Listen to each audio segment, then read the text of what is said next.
Assalamualaikum warahmatullahi wabarakatuh. PDPR Bahasa Melayu tahun 3. Mendengar dan bertutur. Tajuk Penternak Jaya. Murid boleh merujuk buku teks Bahasa Melayu Jilid 2 halaman 57.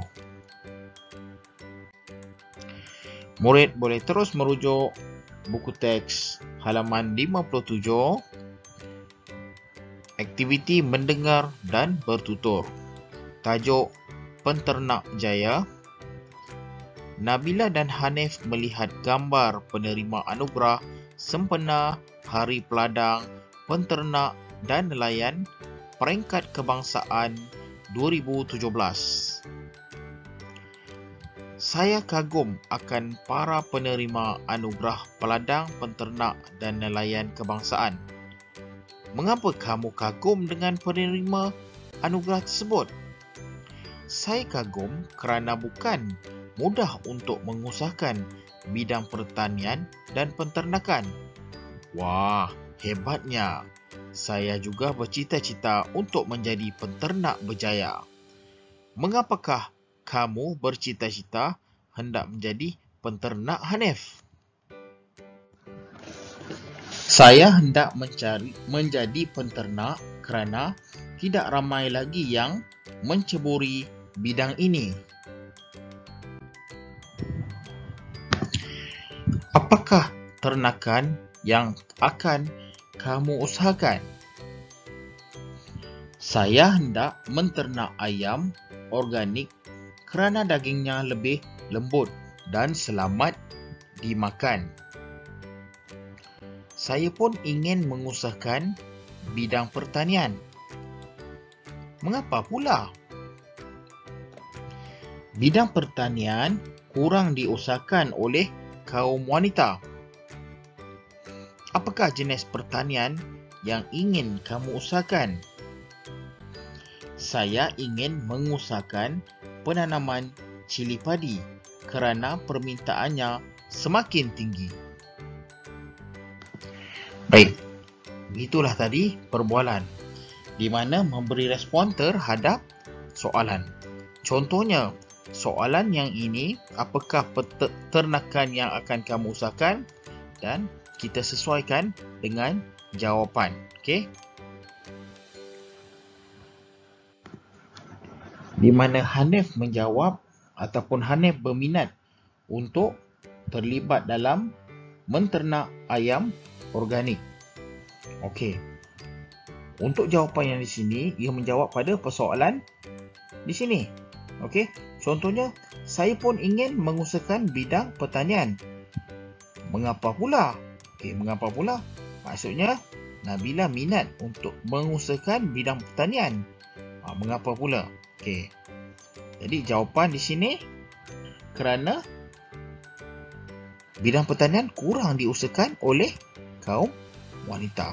Kemudian Hanif tanya lagi soalan, apakah jenis pertanian yang ingin kamu usahakan?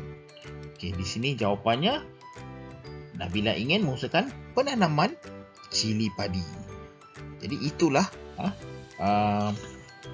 memberi respon terhadap soalan, menjawab soalan lah daripada perbualan. Sekarang murid dikehendaki untuk merujuk buku aktiviti halaman 61. Okey, tajuk ikan puyuh, di mana aktivitinya murid dikehendaki untuk memberi respon terhadap soalan. Okey, soalan dan ini jawapan. Okey, yang mana kita akan diberikan teks untuk mengetahui mengenai fakta ikan puyuh dan kena sesuaikan dengan soalan dan jawapannya. Okey. Jadi diharap selepas kita membaca petikan ini, kita faham dan mencari beberapa isi penting yang akan digunakan untuk memberi respon terhadap soalan yang diberikan. Okey. Imran telah mengunjungi pakciknya yang mengusahakan ternakan ikan puyuh. Pakcik Harun memberikan penjelasan terhadap ternakan ikan puyuh pada Imran. Ikan puyuh satu spesies ikan air tawar, bersisik keras dan bersirip tajam. tempoh matang ikan puyuh puratanya antara 120 hingga 150 hari. Kolam ternakan yang paling baik ialah kolam tanah kerana terdapat tumbuhan seperti kiambang di dalam kolam ikan puyuh. Ikan puyuh boleh dibuat pekasam. Pekasam yang digoreng rangop sedap apabila dimakan dengan nasi putih. Okey, mari kita pergi ke dialog dan cuba memberi respon terhadap soalan. Okey, mengapakah ikan puyuh perlu diternak di dalam masa 120 hingga 150 hari? Okey, jawapan kat sini, respon di sini, ikan puyuh perlu diternak dalam jangka masa tersebut untuk mencapai tempoh matangnya. Okey, baik. Rujuk pada soalan yang kedua, mengapakah kolam ternakan yang paling baik ialah kolam tanah? Okey, murid boleh merujuk tadi sebab kita ada baca tentang kolam ternakan yang paling baik ialah kolam tanah kerana terdapat tumbuhan seperti kiambang di dalam kolam ikan puyuh. So, mengapakah kolam ternakan yang paling baik ialah kolam tanah? Jawapan di sini, kolam ternakan yang paling baik ialah kolam tanah kerana terdapat tumbuhan. Okey, seterusnya, apakah tumbuhan yang terdapat di dalam kolam puyuh?